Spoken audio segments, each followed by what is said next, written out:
The stars were calm above the blue planet called Earth high in orbit. A silent ship floated, watching, listening, and recording. The crew was not human. They were Velari, a peaceful race from a distant system. They believed in knowledge, in peace, and in the hope that all life could live without war. For years they had studied humans, thinking they were growing slowly towards wisdom. They thought humans were young but full of heart. They believed humanity would bring light to the stars. But what they saw today broke that hope forever. Commander Thalos stood at the viewing dome, his long fingers shaking slightly. Beside him, young officer Arian stared at the burning clouds below. The humans had launched something terrible into space. Black ships, heavy with weapons, burst through the atmosphere like angry beasts. They carried no flags, no signals of peace, no calls for talks. They came with fire, with rage, with machines that moved like monsters. They were not fighting aliens, they were fighting each other. A human ship turned in the sky and blasted another, and half another ship launched dozens of drones that glowed red and hunted like wolves. Below the clouds, bright flashes came from cities. Something big was happening, something cruel and unstoppable. The Velari tried to understand. Why would humans destroy their own kind? Why would they burn their own sky? Commander Thalos looked at his screens. There were no invaders, no outside threat, only humans killing humans. Suddenly the lights dimmed. The main screen flashed. A message appeared from a human ship. Only one word came: observe. Then the human ship launched a pulse. It hit the Velari vessel with silent force, not a weapon of pain, but a lock. Their engines froze, their navigation failed. They could not move. They were trapped, forced to watch. The crew fell silent. Only the sounds of the Earth battle played in their ears. Explosions, crying machines breaking air and land. They saw a massive human station fall from orbit and crash into the sea. They saw a colony ship trying to escape, only to be shot down by a ground cannon. Children on the ship screamed, but no one heard them. Only the Velari heard. Only the Velari watched. Officer Arian stepped back, his hands covering his ears. He whispered, "They are mad. They are mad." Thalos placed a hand on his shoulder. "We cannot stop it, but we must remember a time passed. Hours, maybe days, they lost count. The sky of Earth turned red, then black. The great cities fell. The oceans boiled in places. The satellites were gone. Humanity had ended its own age of light. Then came silence. No signals, no ships, only ashes floating in space. The pulse that had locked their ship vanished. Their systems came back. They were free, but no one moved. No one spoke. They turned the ship away from Earth and flew back to their home system. When they arrived, the council gathered. They showed the recordings. They showed the screams. They showed the fire in the sky, and they said, "This is what we saw. This is what humanity is. Do not wake the humans. Do not invite them. Do not go near their world." And from that day, no Velari ever returned to Earth. No Velari ever forgot what they saw. And those who saw it, those who watched it all, they never slept again. The stars were dim as the Velari council gathered inside the great dome of memory. Each elder sat in silence while a single screen glowed in the center, showing the images from Earth. Flames covered the sky. Ships exploded and space cities crumbled into smoke and fire. The sound played softly, cries, screams, static from broken signals. Each member of the council stared with wide eyes and closed hearts. Commander Thalos stood before them, not with pride, but with pain. He spoke clearly, with no fear. He told them what he saw. He told them what they all needed to know. He said humanity had ended itself in fire, but even in the end, the humans never begged. They never cried for help. They fought until nothing was left. He said that kind of will is not born from evil. It is born from something older, something deeper. The council listened. Some nodded, some wept. Some shook their heads, refusing to believe that such destruction came from a race so young. Elder Vasion finally rose, her voice sharp and cold. She said, "We must erase this from our records. We must not speak of Earth again." She said, "The memory of this war is poison. If others see it, they may fear the humans too much. Or worse, they may wish to become like them." Thalos stood firm. He said, "The truth cannot be hidden." He said, "The galaxy must know what happens when peace fails." But Vasion shouted again. She said, "We are not humans. We do not teach with pain. We protect, we guide, we silence fire with silence itself." The vote was taken. The majority agreed with Vasion. The war of Earth would be locked, buried. Only the highest minds would be allowed to see it. The rest of the galaxy would hear nothing. Thalos was dismissed. His ship was retired. His crew was scattered, and the Velari people returned to their peaceful routines, but not Thalos. He could not forget, he could not sleep. He began to study the files in secret, every video, every signal. Every weapon signature. He found patterns, he found names, he found something worse than war. He found survivors. Not all of humanity had died. Some ships had escaped, some had vanished into dark space, hidden behind radiation storms. Hidden behind silence, Thalos traced one signal to a broken moon on the edge of the forgotten zones he found. Wreckage, burned metal, frozen bodies, but also one sign of life, a pulse, very old, very weak. But human. He wanted to go, he wanted to see.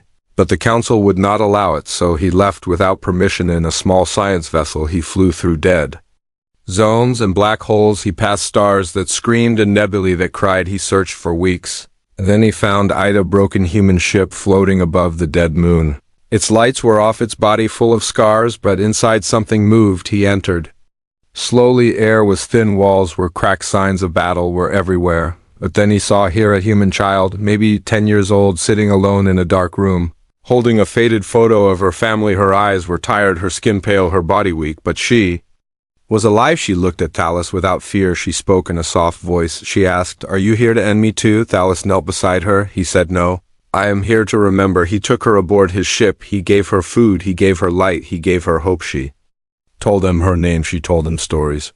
She told him how her people tried to escape the war, how they were hunted, how they hid, how one by one they died, until only she remained. She said, "I dreamed of stars that cared. I dreamed of someone listening." Thalos cried for the first time in many years. He did not return to the council. He did not tell them about her. He knew what they would say. They would erase her. They would bury her like the truth. So he flew far away to a place without laws, without silence. Only sky and memory. He named the planet Hope, and he made a home for the girl, and he promised her, "You will never be alone again." The new world was quiet and green and full of wind that sang through the blue trees. Thalos had chosen it because no one came this far and no council eye could reach it. He built a shelter from crashed parts and solar skins. He named it Hope. He named it not for the world, but for the girl who breathed on it. The girl was called Lyra. She was small and thin, with eyes too deep for her age. She had seen more death than most soldiers, but she walked without fear and spoke with calm. She helped Thalos fix the water lines and grow food from Valari seeds. She learned fast. She asked many questions, and Thalos always answered. But every night she woke in cold sweat. She dreamed of fire. She dreamed of ships falling. She dreamed of voices calling her name and then fading into the dark. Thalos did not know how to heal her dreams, but he stayed beside her. He played songs from her own Earth that he had found in old data, and she listened with closed eyes and said, "This sounds like home." Many moons past. Lyra grew stronger. She learned Valari math. She learned how to fly a small pod. She read books from 10 worlds. She remembered her parents. And sometimes she smiled, but something else was growing in her mind, a question that would not die. Why did they fight? Why did her people fall so fast? Why did no one come to help? She asked Thalos one evening as they watched the sun vanish behind purple hills. Thalos was quiet for a long time. Then he said, "Because fear is stronger than love in many hearts, and because your kind was too strong too soon." Lyra looked up. She said, "Then maybe they feared the wrong thing." Thalos knew what she meant. The humans who survived would not forget. They would not forgive. And if even one of them returned to the stars, the galaxy would feel their fire again. Lyra spent her days exploring. One morning she found a cave full of old wreckage from a Valari scout probe. It had crashed here long ago. Inside she found a core unit still active. It had maps, data, and a small distress beacon waiting for a command. She brought it to Thalos. He looked at it with worry. He said this could call the stars. It could wake the council. It could bring watchers and maybe destroyers. Lyra looked at the device. She held it in her hand and she said, "If I send a message, they will come. But what if I send something else?" Thalos asked, "What do you mean?" She said, "What if I send truth?" She began to record her story. Not just of the war, but of life, of survival, of memory. She told the story of her family, of the screams she heard and the silence that followed. She told of Thalos, of kindness, of hope. She called the message Voice of the Ash, and she programmed the core to release it as a signal across quiet systems, not as a cry for help, but as a whisper. A Memorithalist tried to stop her. He said, "The council will punish us. Others will try to find us. They will not want to hear. They will want to erase." But Lyra said, "They already tried. And I am still here." She activated the beacon. The Signal flew into the dark. It passed through empty space and silent worlds. It reached traders, pirates, outposts, junkers, and in time it reached something else. One night Thalos woke with a sharp tone in his cum system. He opened the channel. A voice spoke in human code, a girl clear and strong. She said, "This is Myra of the Arcseed. We heard you, we saw you, we remember Earth, we remember all." Thalos called Lyra. She listened, her face froze, then she cried for the first time since he found her there.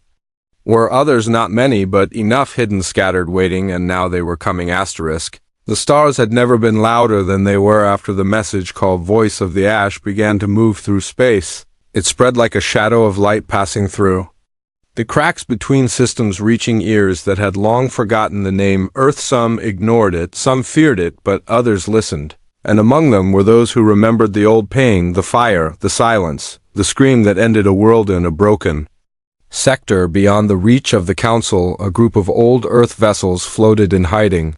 Once they were part of a refugee fleet, now they were ghosts of a forgotten people. But when they heard the voice of a child speaking hope into the void, they turned their heads to the signal. They followed it. They decoded the coordinates hidden in soft pulses. They found the path on the planet.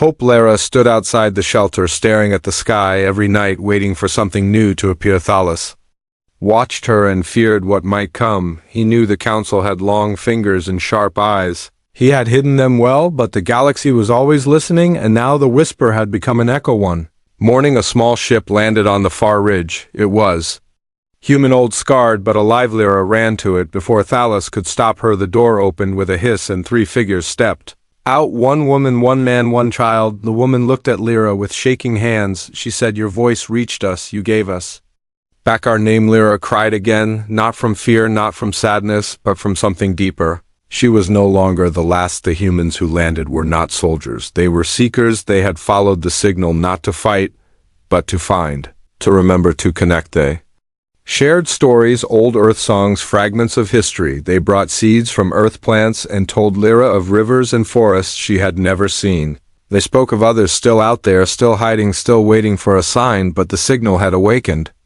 More than just humans far away on a Council world, deep inside a data tower, a red line blinked on a Forbidden's terminal. A young Valari technician followed it, and his eyes widened when he read the origin, the name Hope, the name Thalos. The report reached the Council in silence. Elder Vasion read it with frozen breath. She had warned this day might come now. It was here. She ordered the Silence Fleet to move, not to kill, but to erase, to bury the voice once more, to make the stars quiet again on Hope. Thalos felt it before the signal arrived. He felt a cold wave through the sky. He knew their time had ended. He told Lyra to prepare. He told the other humans to hide, but Lyra said, "No," she said, "we will not run again. We will not vanish. We will be seen." Thalos tried to stop her. He said, "They will burn everything. They will erase you from every memory." But Lyra stood tall. She said, "I would rather be remembered by my ashes than forgotten in silence." She sent a new signal, a call to every survivor, a call to those who listened. She said, "Come to Hope, stand with us, tell them we are still here." Ships began to move,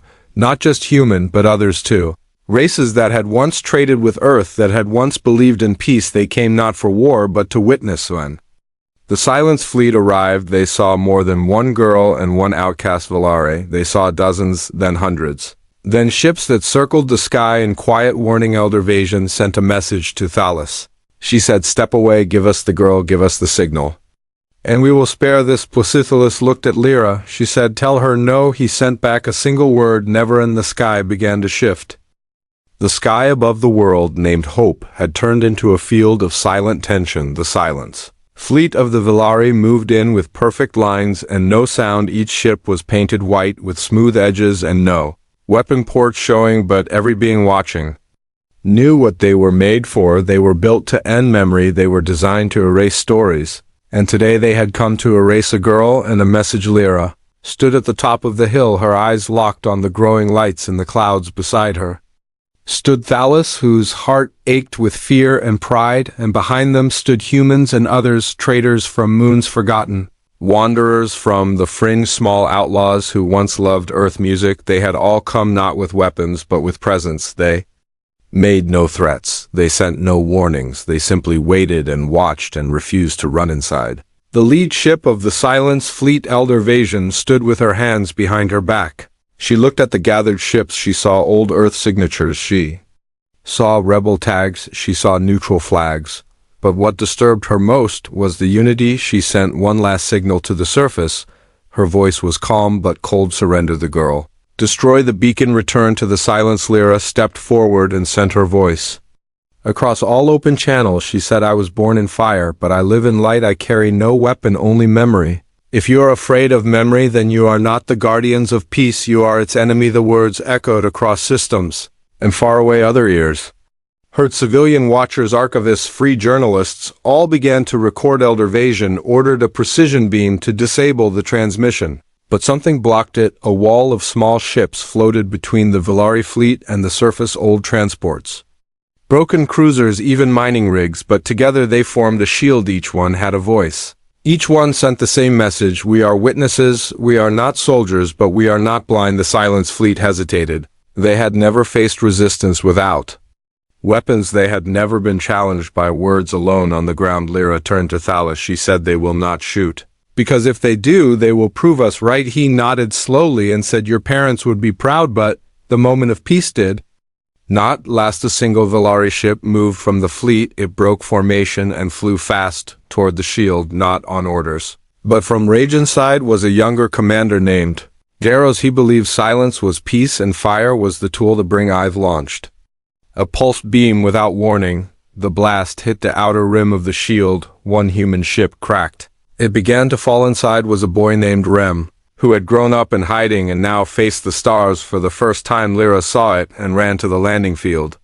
She entered her pod. She flew toward the falling ship without fear. Others shouted for her to stop, but she did not listen. Thalas jumped into another ship and followed in the sky. Lyra pushed her small craft to the edge. She reached the falling boy and connected her pod. She opened the airlock. She reached inside. She pulled him into her arms, and she smiled as their pods tumbled toward the surface. Thalas activated a gravity net. He caught them just before impact. They landed hard but alive on the Velari ship. Elder Vasion watched everything. She closed her eyes, and for the first time in many years, she felt something crack inside her. She ordered the attacking ship to stand down. She opened a channel to Lyra. She said, you risked your life for someone.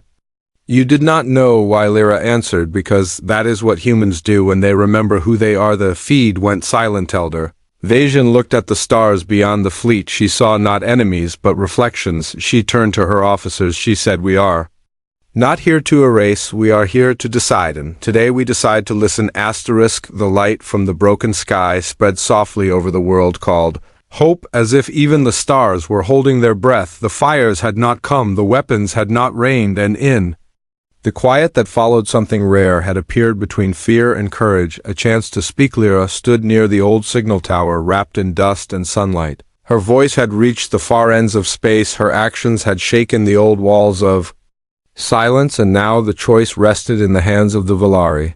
Not their machines, not their weapons, but their hearts inside the command ship. Elder Vasion walked alone through a long silver hall. She thought of the fire that once burned on Earth. She thought of the silence that followed. She remembered the faces of young Velari who had seen too much, heard too much, carried too much, and now she thought of Lyra, the child who had faced silence with sound, darkness with light, fear with memory. She entered the chamber where the other elders waited. Each one had heard the message. Each one had seen the shield of witnesses. Each one carried doubt. She raised her voice and said, we once thought silence was the answer to pain. We thought if we erased the stories, the fire would not spread, but the fire lived even in our silence. It lived in the children who could not sleep, in the minds that could not forget. Now it lives in this girl, but she has done something we never dared. She gave that fire a name and called others to remember it. An elder said, if we allow this, it will change everything. Another said, if we do not, it will change nothing. They argued, they feared, but they also listened back on the surface.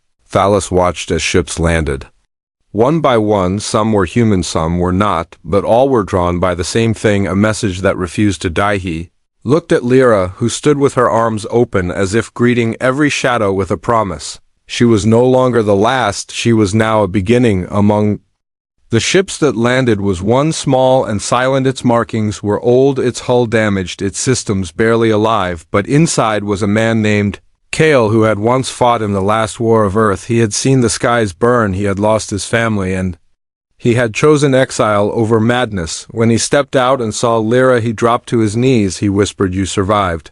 And then he cried. Lyra helped him stand and said, "We all did in some way." They gathered the survivors. They told their stories. Each one was different. Each one was the same. They spoke of hiding in metal caves, running from firestorms, drifting between dead moons, living in silence because there was no one left to hear them now. Someone was listening. A new message was prepared, not just Lyra's voice, but many voices, a symphony of memory, pain, hope, truth. They called it the Second Dawn. Elder Vasion received the signal. She listened to each word. She watched the faces. She heard not only the loss, but the strength. She sent a reply.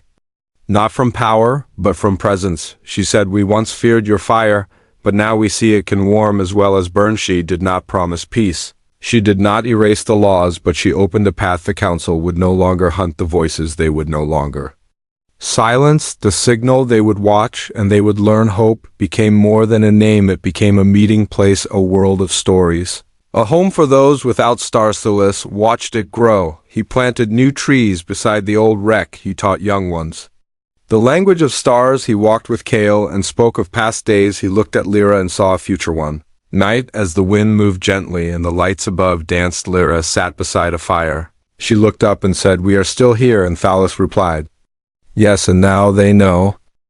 The stars above the world called Hope glowed with a warmth that once felt impossible. They no longer seemed cold and distant. They now felt near and alive. They now felt like witnesses. Lyra stood at the high tower built from broken metal and new stone. It rose above the trees and clouds and touched the sky like a question waiting for an answer. Below her people worked, not just humans but others too. Species who once feared humans now stood beside them, not in war but in purpose. The signal, called Second Dawn, had reached far corners of the galaxy. More survivors had come, more memories were shared. The voices formed bridges, not weapons, but understanding. Thalos walked through the new settlement each day with quiet eyes and a calm heart.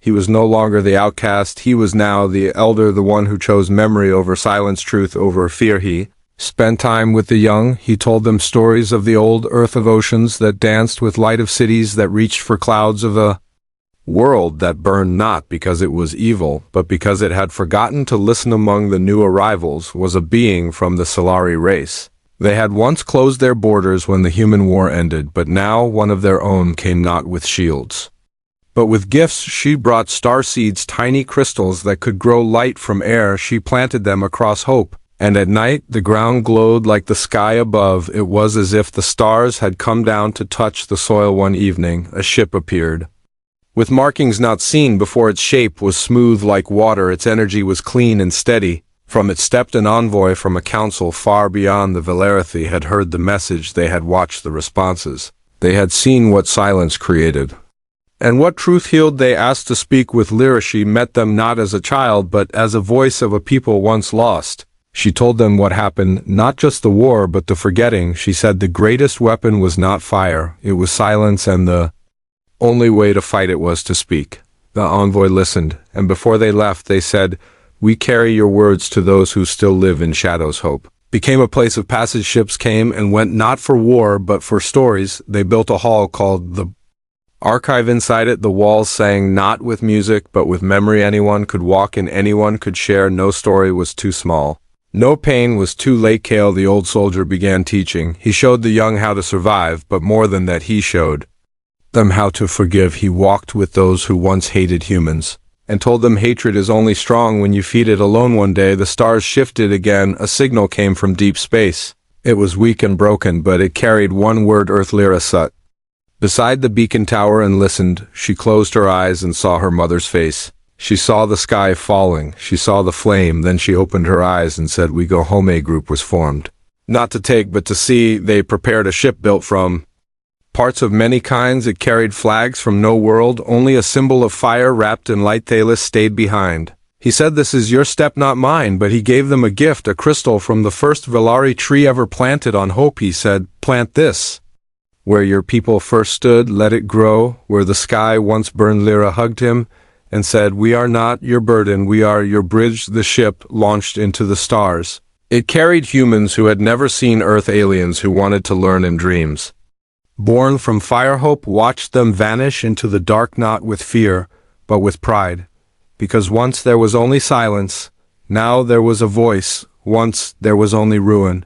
Now there was a garden, and once there was a girl alone in the stars, now she was the star. They saw humanity's first war and never slept again, but now they dreamed.